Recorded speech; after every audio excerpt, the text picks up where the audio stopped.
Hey, what's going on here, guys, on this wonderful Monday night that the Lord has made? How's everybody doing? Please like and subscribe to the channel, Grace and Shape. Look, I just wanted to hop on here and tell you guys my thoughts on Universal Studios Orlando and Islands of Adventures and the rides that I've ridden today. I just want to share with you my thoughts and opinions on it. First of all, I like the park, I like the atmosphere, I like City Walk. City Walk is, first of all, if you like the nightlife over there, they got a lot of bars, restaurants. I mean, they even got stuff for the kids to do over there. They got a movie theater over there, so it's for everybody. But mostly it does have more bars and restaurants over in the City Walk area.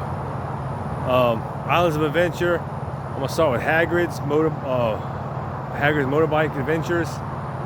It's a wonderful roller coaster, but I've always heard that the lines are always long there. So when we went today, we waited over an hour and 30 minutes. It's a good ride, some good intense moments on that roller coaster. There's one section that has a drop track and a tail spike.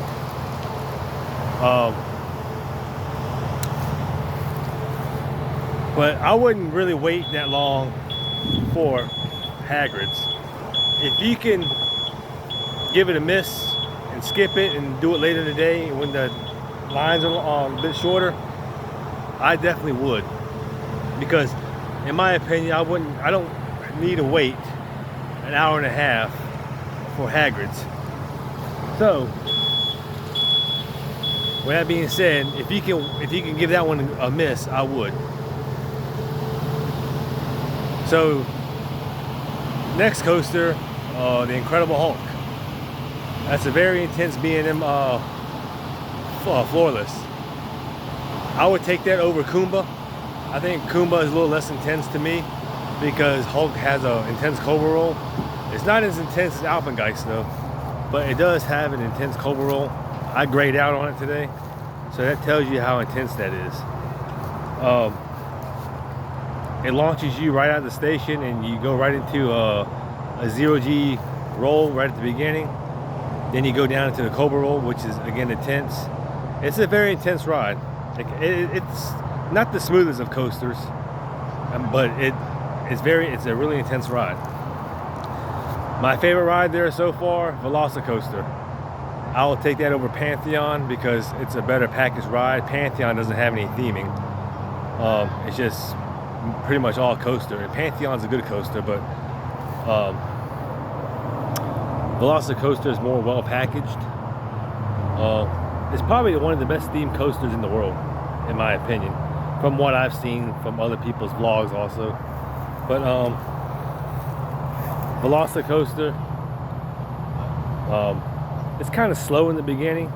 It kind of meanders through and it goes in and out of turns and things like that. But once you hit that second launch around midway, it starts picking up. And once you hit that top hat, it feels like you're gonna fly out of your seat. And then towards the end of the ride, the Mosasaurus roll or the Heartline roll, that's probably the best element on that ride. And that's going to make you feel like you're going to fall out of the seat and land into the water. So it has some surprises. It has some good ejected air time on that ride. So that's a one you don't want to miss. What else did I ride over there? Hollywood Rip Ride Rocket. I hate that thing. That thing is rough. It does have lap bars for your restraints.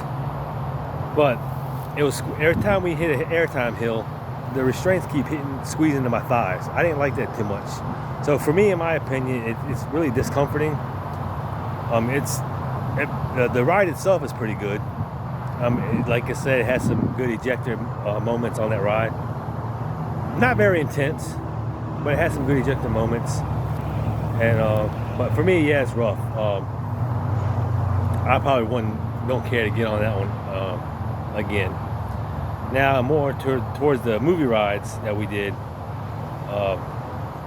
Fast and the Furious Supercharged. That thing, in my opinion, is probably the worst ride there. My wife and daughter liked it. I don't know, I guess they like the enjoyment of it. I get where they're coming from. I kind of like the enjoyment of it too. But the best part of that was, I think, was the queue line. You know, they're going into the queue line. They have, you know, The Rock,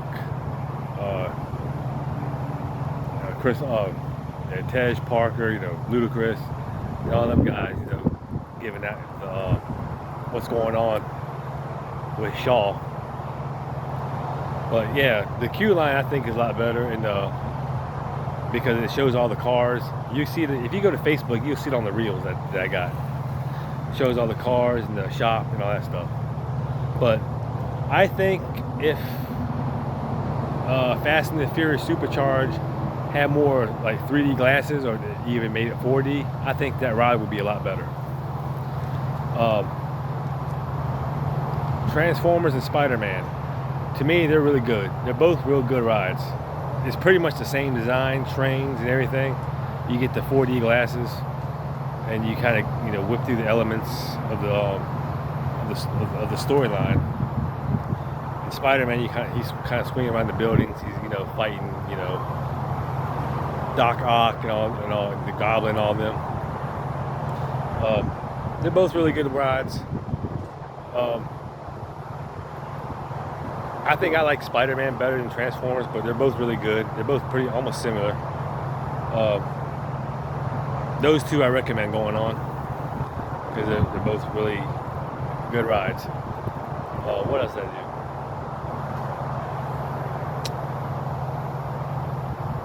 I think that's pretty much about it. That took pretty much all of our time while we were there. Like I said, Hagrids, that's always probably the longest queue ride there. If you can get by not waiting over an hour to ride, then I would do so, because I don't think, to me, in my opinion, again, that ride's worth over an hour of wait. Even though the ride itself is good coaster, but I wouldn't wait that long. Especially, I mean, if you're coming down there, this is probably going to be your first and only time to do it, then yeah, go ahead and do it. Go ahead and just bite the bullet and wait, because it has no express passes, and sometimes the single rider queue is not even open. Same with Velocicoaster, the same way, no express passes, but they have a single rider queue. But Velocicoaster, that coaster tends to seem to go a little quicker. Like today, it was like about a 40-minute wait, so it wasn't too bad. So yeah, those are my thoughts on Universal Studios and Islands of Adventure. If you want a good vacation down here, I'd recommend checking those parks out. It's a little pricey, but especially if you're not coming down here like all the time, if this is a once-in-a-lifetime opportunity, I say do it. So that's it for this vlog.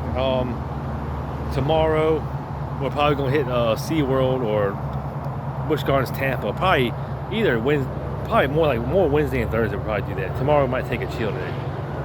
But yeah, stay tuned for some more videos, more reels, and some more reviews. And I'll see you next time, guys. God bless you. I love you. Y'all have a wonderful night.